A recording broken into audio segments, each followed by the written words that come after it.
Well, it was a lot of fun having Rachel here and being a part of that, certainly. And I think she brought some notoriety to women's basketball that the sport has not seen in many, many years, especially the 60-point performance and all of the attention that she got from Kobe.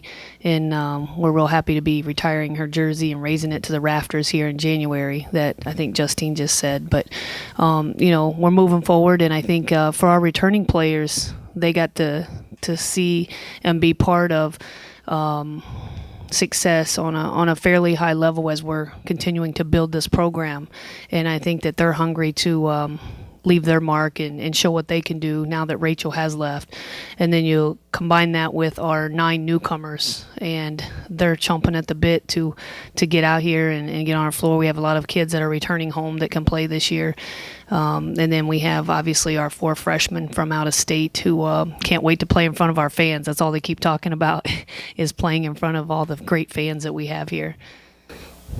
It will be, and you mentioned team, and that's something that we're focusing on is more of a group dominated team, and one that can share the ball at a much higher level. We don't have to rely so heavily on one particular player. I mean, Rachel was fabulous and phenomenal, but I think there was a lot of pressure on her each night to, score in high volume, and I don't think we're going to have that pressure on one particular player. I think that we're going to be able to have balanced scoring. You're going to see a lot more speed from our team, especially on the perimeter.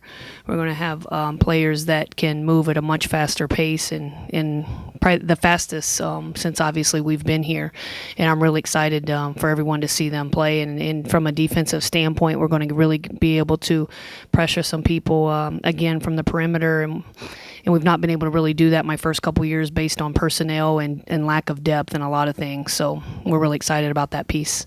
I think the luxury that we have is that so many of our players are new, and so they weren't here with Rachel, and so they don't really, know what that was like. And someone like Carly, I think that she's been relieved on some level because she doesn't have to get her points the same way, as I alluded to a little bit ago, is that, with the speed and quickness that we have, she's going to be able to get out in transition and get some different looks rather than in a half-court set having to work so extremely hard just to get open, and so much attention being placed on her. I think that it's going to be hard for them to focus on her entirely as much as they were able to last year. It's kind of her and Rachel, number 1 scoring duo in the nation, which was pretty phenomenal for them to be able to accomplish that. But I think that we've been scrimmaging and we've been tracking statistics and all of that, and it's very common that Carly's not been at the top of the scoring charts every single scrimmage by any means, and that's exciting for us.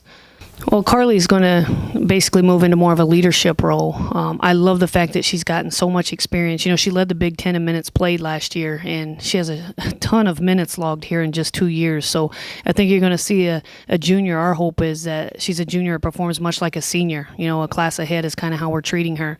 And she's certainly a veteran in what we're trying to do, and she knows our system. She knows the expectations. And what we've seen out of Carly thus far is that she's really been able to excel in a different part of her game because of the speed and quickness that's around her on the perimeter. So I think that we're going to see her be able to score in some different ways this year. Yeah, the biggest challenge we left her with last spring and to work on over the summer and into the fall was being hard to guard, and specifically what does that mean is being able to be more versatile and not so one-dimensional.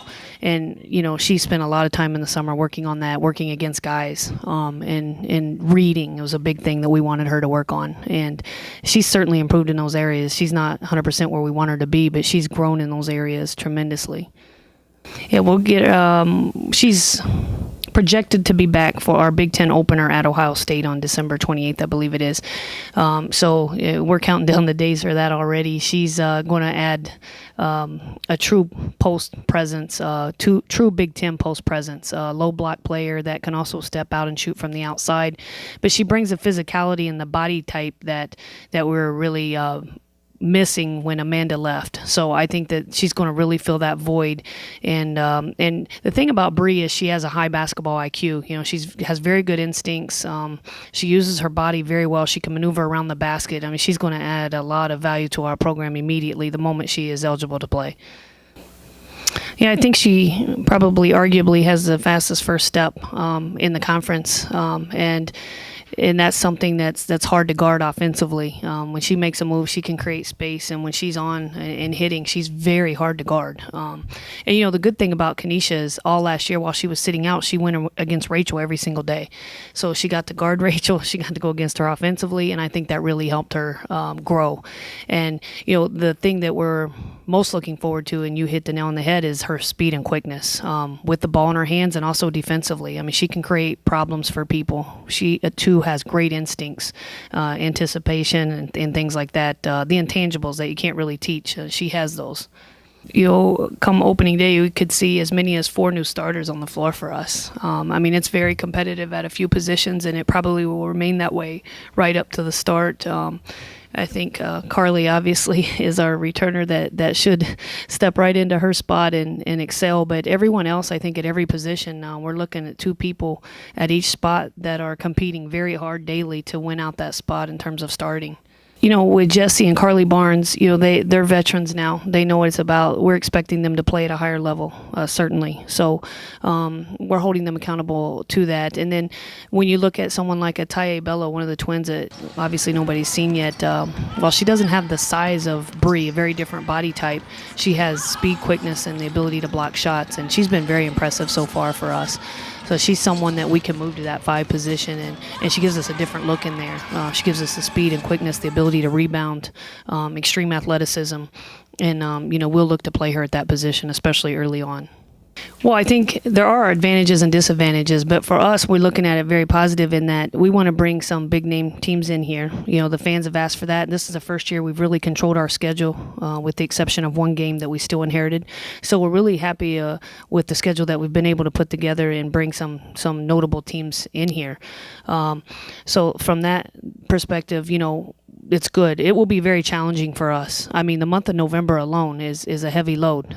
You say Georgetown, Seton Hall, Florida State, Georgia, and then the possibility of North Carolina or South Florida in the Bahamas, which has been moved to Bimini.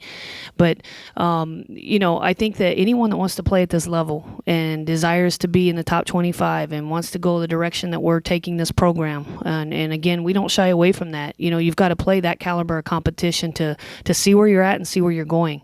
And, we're certainly building. I mean, that part's not over. It takes some years to really get moving where you want to go, but we definitely love the pieces that we have in place and where we're headed and the challenge that our players have in front of them. I mean, if you love to play basketball, you love playing against the top level caliber teams, and I think our kids are really excited about it.